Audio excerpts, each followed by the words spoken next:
Hello and welcome to the Revisionary Podcast. I'm your host, Juan Carlos. I wanted to take a moment before we started this week's episode to say thank you to each and every single one of you who have listened. Quite honestly, when you take on a venture like this, it is only as successful as the people who show out and support you. And pretty early on, I set a goal for myself and what I wanted to accomplish with this podcast, specifically what I wanted to accomplish within the first couple of weeks. And I'm very humbled by the response. You guys have turned out and shown your support, and we've smashed the number that I set forward. In fact, we tripled it. But I want to continue this momentum, and I want to continue to grow. And this is only possible with the help of all of you. So I want to continue to ask, if you haven't already, please follow us on Instagram on the Revisionary Podcast. Make sure you subscribe because we are officially anywhere that you can listen to podcasts. We're now on Apple, which I know we weren't before, and that was a bit of a big deal. We're on Stitcher. I'm on Spotify. We are in a number of places. There are even episodes that are now on YouTube if you want to follow the podcast there. And I must say, it's been incredibly humbling to go on this journey and this experience, and I couldn't have done it without you guys, the Revisionaries, those who tune in. So please make sure you're following us everywhere. And also, if you could do me a huge favor, if you like any of the episodes and you like the podcast, please recommend it to about 3 to 4 friends, maybe even 5. I mean, not only does it help the podcast continue to grow, but it also helps you out because it's kind of cool when you have someone to discuss the issues that are discussed on the podcast with. I do also want to recognize that I do listen to your feedback. Those of you who have messaged me on social media and have reached out to me, I am receiving your messages. And I will say that this isn't something that I do alone. Honestly, I could not have done this by myself at all. It's easy for me to take all the credit because I'm the one on air and I'm the voice that you hear and, it's my name that you're hearing. But I want to give a quick shout out to my audio engineer, Phil Bowen, because quite honestly, one of the biggest compliments that I've received on the podcast, in addition to how you love the theme song and how you like my interview style and how you think the guests are funny, is how professional the podcast sound and the quality of the show. And that is only capable because of how talented Phil is. I don't know that I would have been able to do this without Phil. So Phil, thank you if you're listening. Well, I know you're listening because you're going to edit this. But I do want to say thank you in front of the Revisionaries because quite honestly, you're just as important as I am to this equation. So thank you for all that you do. And lastly, before I forget, I want to announce one last time that as we're celebrating the opening month of the Revisionary Podcast, episodes will be released on Wednesdays and Fridays. But once November kicks in, we're going to dial it back to our usual slot, and we will be releasing episodes once a week on Wednesdays. But I want to thank you again for joining me on this journey as we celebrate the opening month of the Revisionary Podcast. It's been a blast. And now, without further ado, why don't we get to the show? I remember that time when we had a last fight. Words were said out of line. They were your words, not mine. Do you ever look back and think about all the things you could have said? Replay them over again inside your head. This is the Revisionary Podcast. Stories of what we would have done in the past. This is the Revisionary Podcast with your host, Juan Carlos. The Revisionary Podcast. Welcome to another episode of the Revisionary Podcast. And as always, I'm your host, Juan Carlos. For those of you who have never listened to this podcast, the way it works is I bring on guests. A lot of them are comedians, but they're not all comedians. And they tell a nonfiction story about their life, about something they wish had gone a little bit different. I give them an opportunity to tell us their story exactly as it happened.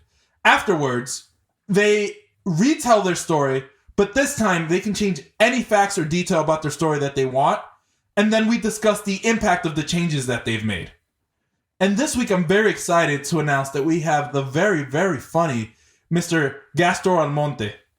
Now, first and foremost, I need you guys to know Gastor is the homie. I love talking to Gastor. He's just one of those people who I can't sit in the same room as and not laugh. He makes me laugh every single time. I have a special appreciation for Gastor because, like me, he is also a Dominican American. I believe he's also first generation, like I am. And he grew up in New York the same way I did. I mean, he grew up in Brooklyn, so I'm not going to hold that against him. Like I said, I'm from the Bronx, and the Bronx is better for Brooklyn. You know what? We don't need to get into that. Just, Sparkno's version, the Bronx is better. No, of course I'm kidding. New York City is wonderful, and every borough is unique. But I'm always going to show out for my home borough. always show the Bronx love. And Gastor's from Brooklyn, and he does the same. He loves being from Brooklyn. I don't think I've ever had a conversation with Gastor where he goes more than 5 minutes without telling you he's from Brooklyn. Or specifically, he likes to say he's from East New York. But Gastor's really done it all. He's been on Comedy Central. He's been on PBS. You can really catch him everywhere. He's actually been out and he's toured. Funny story, I was actually out on the West Coast once and I was having a conversation with a promoter. And he starts telling me about all the big name people that he's worked with. And the last person he mentions was Gastor. I was like, hold up. That one is actually my friend. I know that one. So I thought that was pretty interesting. So I'm really excited to have him. Also, normally, I record these and then we call them and we go through the podcast together. So we experienced this for the first time at the same time, you and I. But this episode is a little different. Quite honestly, Gastor is so entertaining because in my opinion, he's one of the best storytellers in New York City. And he is so entertaining that I didn't want to interrupt him. So I kind of let him keep going. And the result is that this episode ended up being a lot longer than a normal episode of this podcast. So as a result, what we're going to do is, instead of giving you one mega long episode, which would take you days to finish, I'm going to break it down into 2 smaller, digestible episodes. So this is part 1 of the episode, and it's going to air today, Wednesday, and then part 2 is actually going to air on Friday. So just be on the lookout, and make sure, like I said earlier on, that you're following us, and if you haven't already, make sure you hit that subscribe button, hit the follow, make sure you give us the ratings. The 5-star ratings really help. If you have any comments or feedback, do not hesitate to leave them. I will read them. And message me on social media if you have anything else that you want to say, or if you know someone who you think would be good on the Revisionary Podcast, feel free to email us at revisionarypodcast@gmail.com. And I'd be more than happy to read their story and see what's going on from there. So why don't we go ahead and see if we can get Gastor on the line. Hey, Gastor, how are you? Hey, my man, what's going on, Not Juan? much, chilling. How's everything been going with you? Chilling, man. You know how it is. Working hard out here, getting as much comedy time as I can in these COVID streets. I agree. So why don't we go ahead and get into this? Gastor, the stage is yours. Why don't you tell us your story? Yeah, man. I'm from East New York, Brooklyn, and I feel like I start every story with that. So I Brooklyn. I'm on brand. Now I'm in BK all day, son. I'm from the Bronx. So I don't know. Maybe I should reconsider having you on. BX for life. I never understood why BK and BX don't get along. They really got nothing different, at all. You know what it is? I've thought about this. I have a theory. Okay. We're so close together, right? The Bronx and Brooklyn and Queens are not that far apart. But we have to go through Manhattan to get to each other. And that train ride is just long enough for me to be tight by the time I get to Brooklyn. I'm angry. I don't spend an hour on the subway to get to you. Yeah, I ain't gonna front me. I look at family different if they live over there. I'd be like, oh, those are the Bronx cousins. I don't know. I don't fuck with them that much, man. They pasteles taste different, B. I can't. They put raisins they in use their different soup. oil. You ever had someone who put malagueta in their soup? That throws me off every single time. Oh, why? Who would do that, man? I don't know how you say that in English, so I apologize for those of you guys who don't speak Spanish. Right, look it up, B. Googles. Malaguetas. You know what I mean? But yeah, you notice it too. I feel like if you took a picture of a corner store and showed it to a non-New Yorker, they would know it's a New York store. But I know if you placed me randomly on a corner and told me to go to the store, I would instantly know by feel if it's in my neighborhood or yours. Right. I would instantly feel like I'm an out-of-towner here. And I don't know what it is, but it's noticeable. And we see it internally, but they don't. Anyway, BK all day, son. Now, man, right here, bang, bang. X is cool too, though. Right, I say what's up to y'all. Oh, man. But yeah, I say that in my stories for a reason, and I think it's important to bring it up because everybody hears East New York and they think all my stories is thug life or gangster, and most of my stories are just me being a regular dude. I just happen to be in East New York, you know what I mean? So, case in point, I actually used to be in charge of my local church's youth group. growing up, right? So from 14 to 18, I used to like volunteer on Saturdays and help the adults teach confirmation class to like 13-year-olds. And from 18 to 23, 24, I was one of like the heads of the youth group at my local church. So, this is like Dominican mother's point of pride, right? Like my mom is hyped as hell. Like, I mean, hota la iglesia, you know what I mean? Like I can't do no wrong. Right. So I can't give that up. Like that's the huge selling point for me doing this.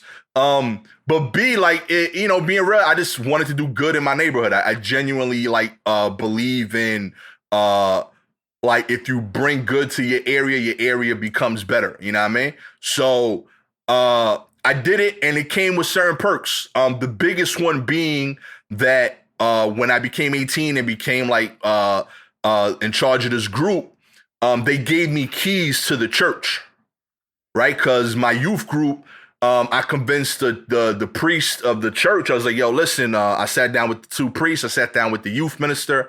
I was like, yo, I'm targeting teenagers from East New York. I'm not gonna lie to you. I'm not gonna talk, I'm not gonna do 90 prayers. I'm not gonna do church hymns. I'm just trying to get them off the corner. You're trying to relate to them. So yeah, so I'm trying to like balance that. So like, I was like, if they end up being like, really into like religion, I'm gonna send them your way. I'm just trying to get them safe and inside and just show them there's an option. So I ran this group Fridays from 7 to 9. We would meet up. We would have like a 1-hour meeting, talk about some topic that would, I felt teenagers would struggle with. I would ask local people to talk on the topic.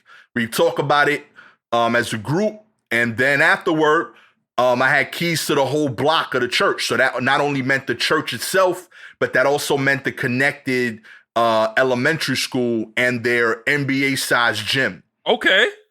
So that was my calling card, right? So I'm going to the block and I'm like, yo, listen, my man, I know you out here pumping. You ain't making a lot of bread.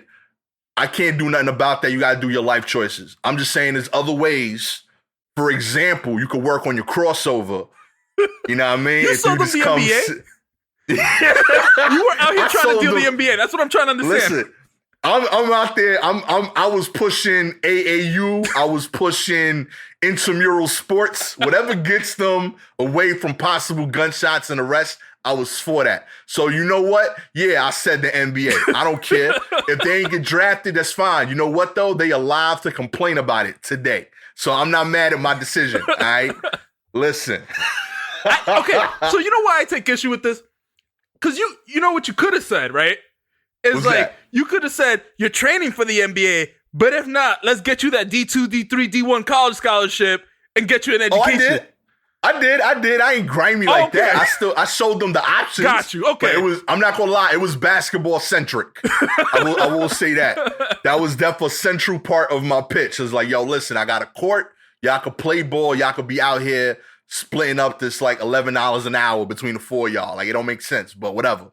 So, like being real, like for young cats, that was a good sales pitch, Right. So I know most of them, still did what they did on the other days, but I knew at least on Friday, on a day that it was hot outside with the cops going around in my neighborhood, I knew that I kept a large portion of kids that I grew up with safe. So that felt good to me. So they would come in, we would shoot the shit about a topic that was relevant that we were dealing with.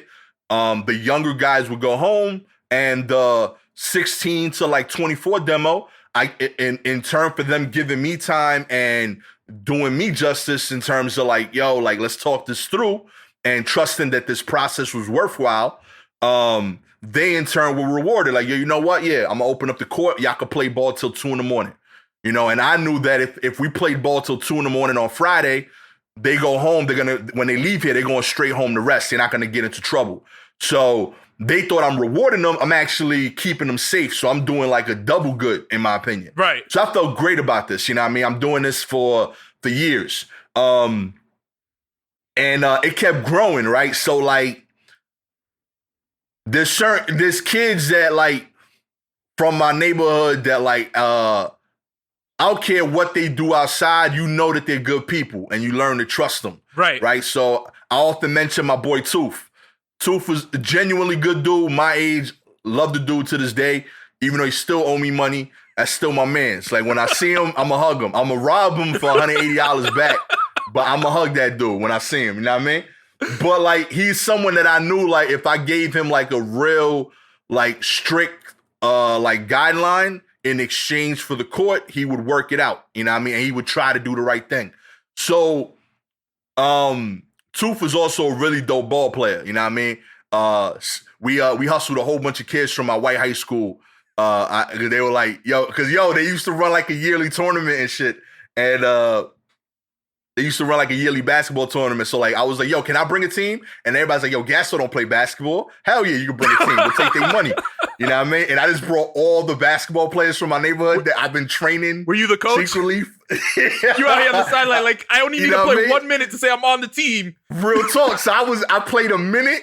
I let the other dudes score one basket, so I was officially on the court on record. I played that minute every game in Timbs. And I still freaking won that tournament. We slaughtered everybody. There's a picture on my Facebook page to this day of all of us chopping up the money. It's crazy. And they canceled the tournament. It ran for 8 years. That was the last year they ran it because of how much we hustled them dudes. So you out here telling people you were an athlete, talking about, yo, look, I played ball, but you were on the bench, is what you telling me. Like, nah, I was deaf on the bench. My last days of playing sports was football in high school. But yeah, like Tooth could like legit ball. So, but he was, he also had situations he would get into, and he knew a lot of them dudes, more importantly. So he was kind of like a liaison. Him, my boy Jeff, and a few other cats. I won't say their names because legal reasons. But they were def like the liaisons for me. Like they knew me enough to know that I was credible and that if I said something, I'm gonna stick to it, and that I rock with them and I understand their reality. By the same token, they knew them other dudes that I was really trying to get to keep safe. So Tooth was like, yo, listen, this Friday shit, I ain't gonna front. I appreciate it. Keeps me out of trouble one night a week. And, I get to work on my game. I'm playing for my high school, whatever. He like, you think we could play any other nights? And I'm like, I'm not at the church the other nights. We only run the youth group on Fridays. And, there's other organizations that use the church during the week. And he's like, yeah, but, like the church is there 24 hours, like the building. And all them groups, they leave at like 8.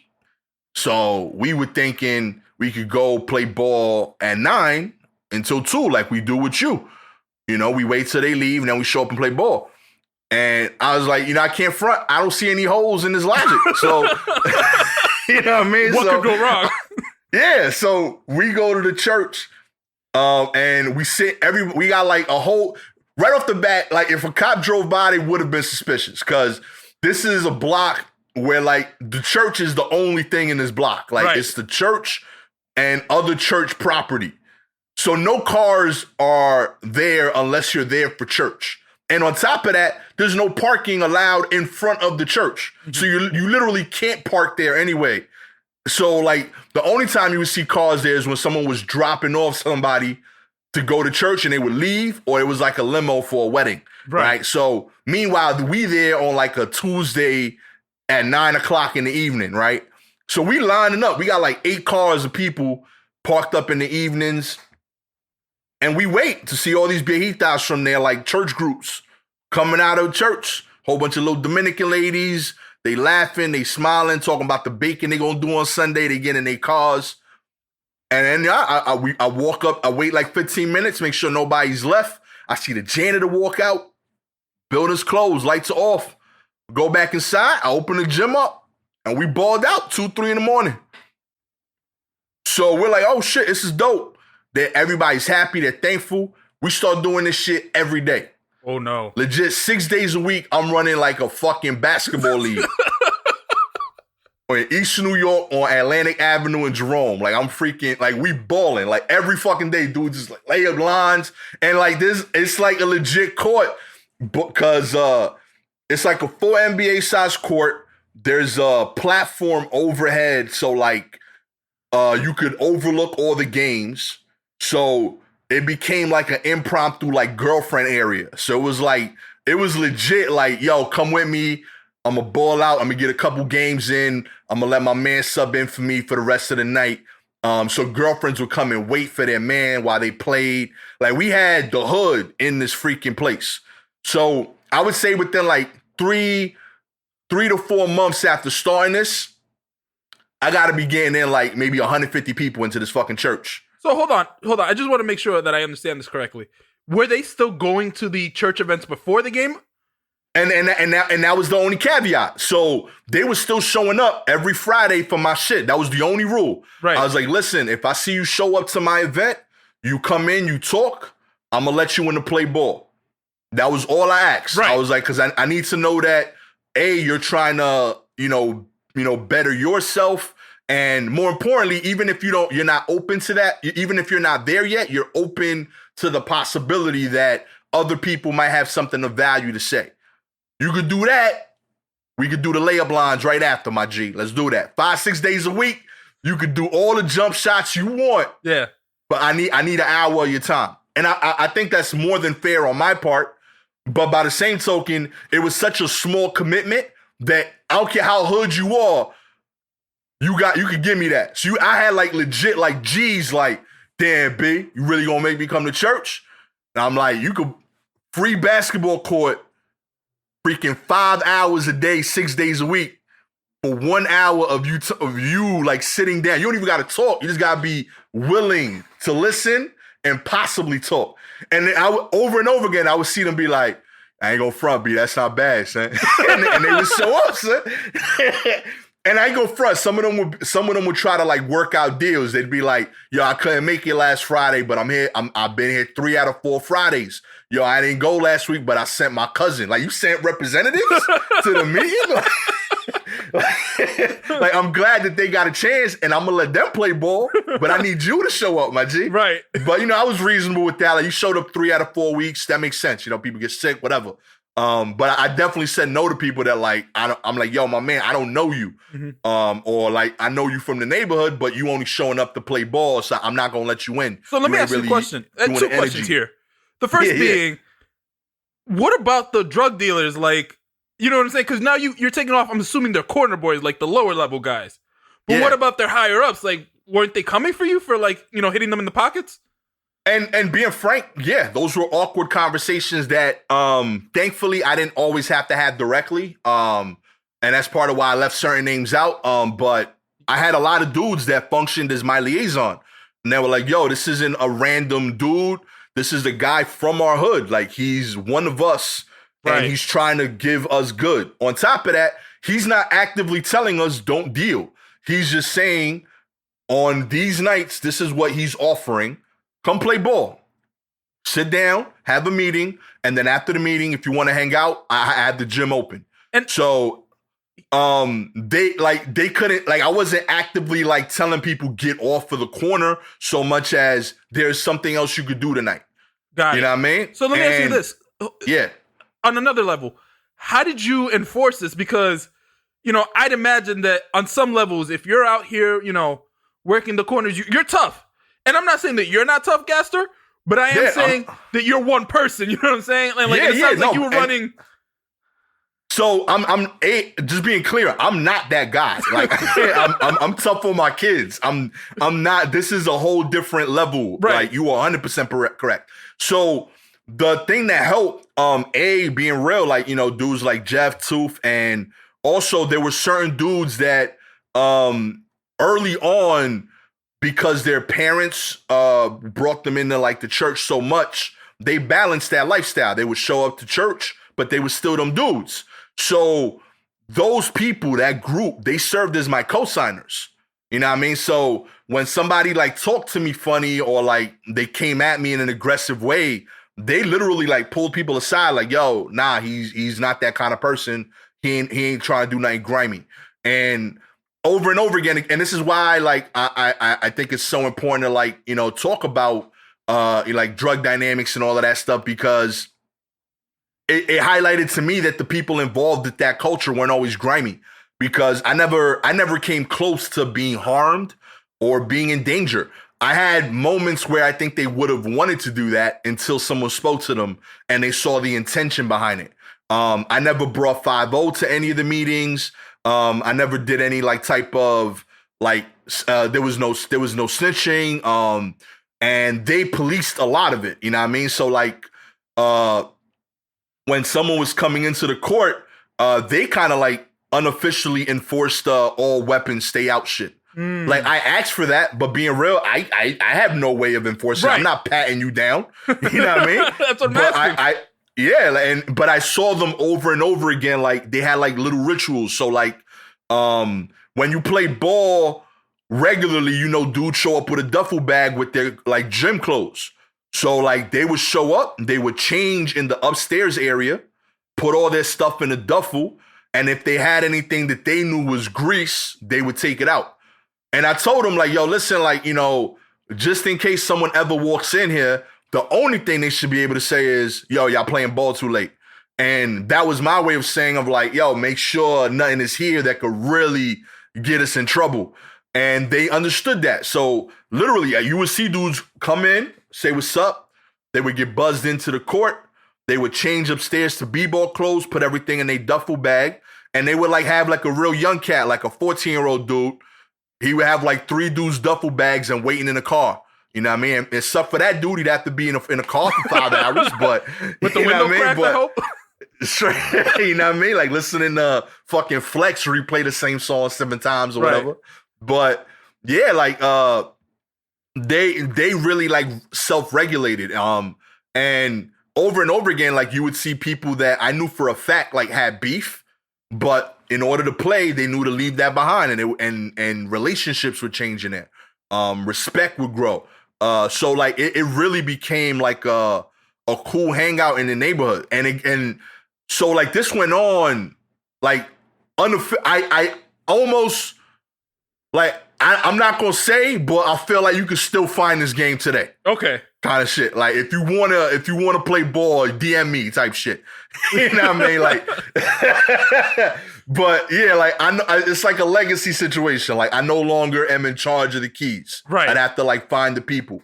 But yeah, like so what ended up happening is like I grew like a real system with these dudes. By the same token though, keep in mind, like I'm still like at the time I was already dating the girl that's now my wife. You know what I mean? Like so I got my own shit to do like in the evenings. I'm not always trying to be kicking it with y'all 9 in the evening till 2 in the morning. You know what I mean? But I didn't want to get in the way of their ball. So little by little, I grew faith with some of them. So I would actually like leave them the key and they would bring it back to me. Mm-hmm. I had like a pair of Timberland boots that like I would leave on like my stoop in my back in the back of my crib. So they would come into my house, walk around the property, go to my Timbs, and like they would pick up the keys at certain time if I had something to do, and they would drop them off. And I would show up at like 2 in the morning from like date night, and they'd be my keys and shit. It was crazy. So you're so New York. You're so New York. You had Tim's Haida keys. A Tim's Haida key. Yo, I'm so New York. I had several Tim Haida keys. I had Tim Haida keys all over that yard. Straight up. Like I had like old Timbs by the garage. Those had keys for some shit. I had Timbs by my stoop that went in strictly to my bedroom. But yeah, dude, this is vital. I even have Timbs and slippers. Like they go through like a graduation process. You buy the new Timbs, those are the date night Timbs. Then when they get a little hurt, they become the working Timbs. Like, all right, I'm gonna shovel some snow in these shits. I'm gonna go to work and switch to my nice Timbs when I get to work. Then I had these are the slipper Timbs where they still comfortable, but they look beat up. So I'm gonna just wear these around the apartment. And then finally, they get demoted to outdoor Haida key Timbs. And that's where they end off at. And then from there, they got their own demotion process. Because if you on my stoop, you at least still covered from the rain. But, you know, when you become the hideaway Timbs by the garage, those are your last days. You're out. So if you're listening, Timberland, please sponsor my guy, Gastor. Trying to get that endorsement. That check right there, B. All day. But yeah, like it ran for a minute, you know what I mean? So, and you know, it was dope. Like, you know, I'd walk around like the neighborhood and people like legit like were appreciative. Like, it was legit like dudes that would come up to me and show me love and like tell me, some of them, like some people like I didn't know, but like they knew of me because of that. So like I'd walk around and like I'd see one guy I know, and I give him a head nod. I ain't want to OD because I also didn't know the dynamics of their relationships and who they were with. But every now and then, like I'd give a dude a head nod, he'd give me a head nod back. I would see him turn to his mans, be like, yo. And then like 7 people would be like, yo. And I'm like, okay, I'm good. So like, all right, I'm peace over here. And like that was happening like more and more. And every now and then I would even get like a real OG dude. Like I'm in my early mid-20s and like a 40-year-old cat would come up to me and be like, yo, just want to say, yo, good looking for opening up the courts. You know what I mean? My son been playing over there. Now I really appreciate him having something to do. He be doing knuckleheaded shit. Now he playing ball with you, whatever. And it just made me realize how little there is to do that's productive in my neighborhood. Like It really highlighted it to me. So yeah, I legit, we did this for years. Like, genuinely like enjoyed it. I built a relationship with some of them that I'm still friends with a lot of them to this day. Those are like my dudes. So yeah, this all goes down and the group is growing. Admittedly for mixed reasons, right? Like people are hearing, yo, Fridays at Jesus popping. People would show up because it was a cool event. It was the only group at the church being run by a regular dude. And then there was also people showing up that was like, yo, if we sit here for an hour, we're going to play ball. You know what I mean? So like every other church group, 15 people would show up to meetings. I'm getting like legit 200-300 people at meetings and 150 people staying for basketball. Like crazy turnout. So like the church is like, oh, this is crazy. Great job, Gastor. Fantastic. The priest is showing up to attendance and he's like, I don't know what you're doing, man, but they seem real focused and they're real serious. I'm like, well, they're serious for other reasons, Father Bible. I'm not gonna let you get into that. Just they're intense people. They have tough day jobs, you know what they do. But they're here. They're willing to listen to what we have to say.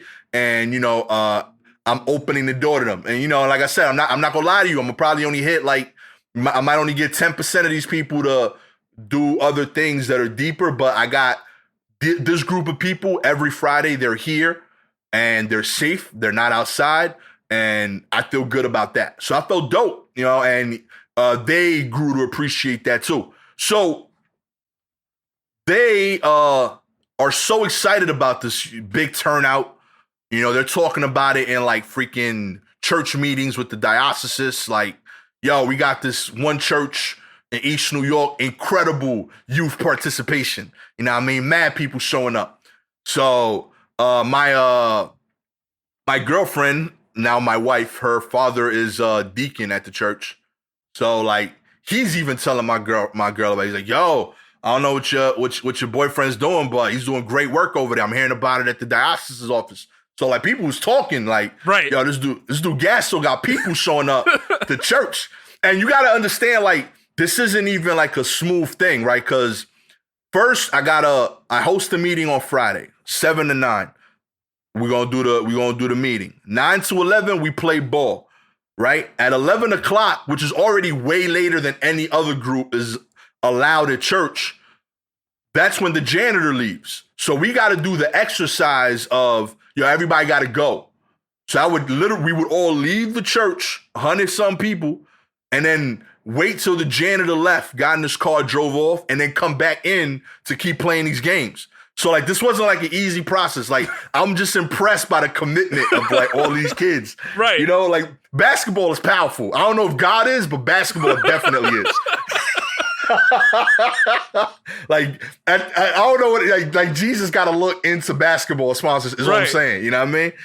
Like yeah, it's just vital. But yeah, like this grew and people were talking about it and this went on for legit years. Like it went even after I stopped playing this role at the church. I know it still kept happening and I'm glad it did. But yeah, so the powers that be at the church, they're so excited that they want to do like an event. Like they want to offer us like a thing. So they're like, yo, listen, they came up, they sat me, my boy Hector down, who's another big, he's another like young dude at the church playing a similar role to what I'm doing. We were the two dudes in charge of this group. Right. And I'm a young East New York dude. Hector is everything that people think I am. He is that. Oh, like I he see. is super extra with that. Like he's from Brownsville. Like all the stereotypes that they think I am, he's actually that. Like he's part of the reason I have the credibility. And I love this dude. Like, you know what's real crazy? Hector right now is in Florida selling apps to like companies to better their business. And I just can't picture how those conversations go. Yo, my G, you buying this app? You buying this. or what? What we doing here? I ain't even gotta talk to you. That shit blows my mind to this day. He's like, yo, I'm killing it out here selling apps. I'm like, I'm sure you are. I'm sure you are, my G. Them dudes is scared for their life, sending you $50 a month to maintain that shit. You don't even know how to program them fucking apps. He's like, nah, I don't know. I got people, Gastor. But yeah, like, so we freaking me and him, like, we sit down with the priest, and the priest like, listen, everybody's been talking, and the organization that, you know, they're a part of, their priesthood, they're like, we're really excited about what you're doing. So there's a big gathering happening in Europe, and we worked it out with all of our churches that we're connected with over there.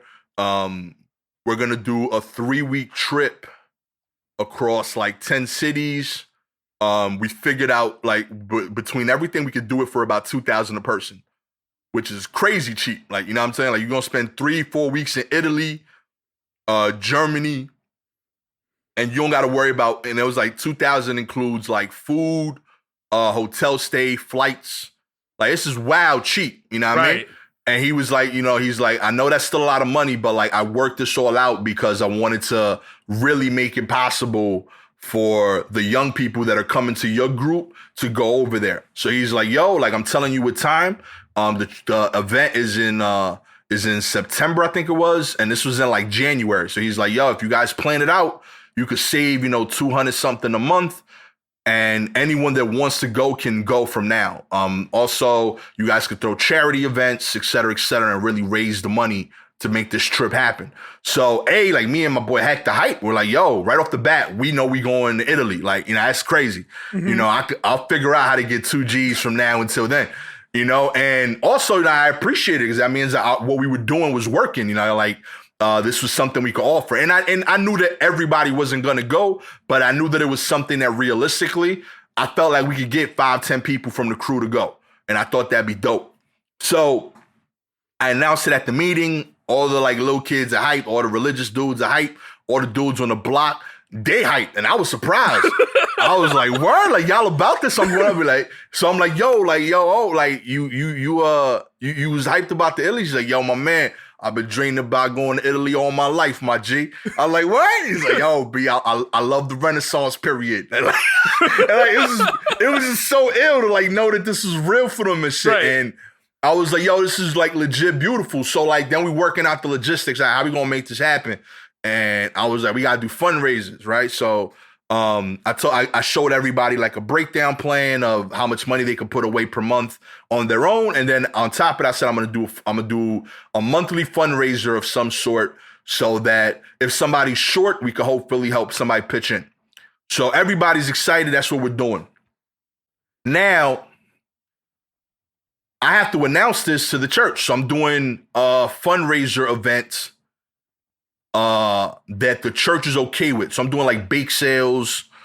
That shit ain't rocking. Like, just being real. Like if you every Sunday there's a bake sale for something at the church. Right. So like I had people volunteering, baking cakes, bringing in cakes, cupcakes. There's too many cakes, but they bringing in all this pastry shit for people to eat on Sunday at like 2 p.m. I'm making like $40-$50 on Sundays. Cool. I'm not mad at it. I'm gonna keep taking it, but this isn't gonna send more than like one other person to Italy. You know what I mean? So I'm telling this to Hector, like, yo, my man, like, I got to keep doing these pastry things, whatever, because it's something that I could officially say at church, but this ain't gonna cut it. And he's like, then how can we fundraise in a way that's unofficial? The Revisionary Podcast. We're gonna pause it right here for this week, and honestly, I'm going to apologize a little bit. I know that the story was just getting good and Gastor's just doing a phenomenal job. but I don't want to overwhelm you guys and give you a very long episode. So we're going to pick this up on the next episode. And just, make sure you follow Gastor as always. And this week, we won't do the charity. What I'll do instead is I'll just plug Gastor's charity at the end of the next episode once his story is actually finished. But thank you again for listening. And don't forget to subscribe and follow us on all social media. And feel free to drop us a line. Thanks again for listening to the Revisionary Podcast. This is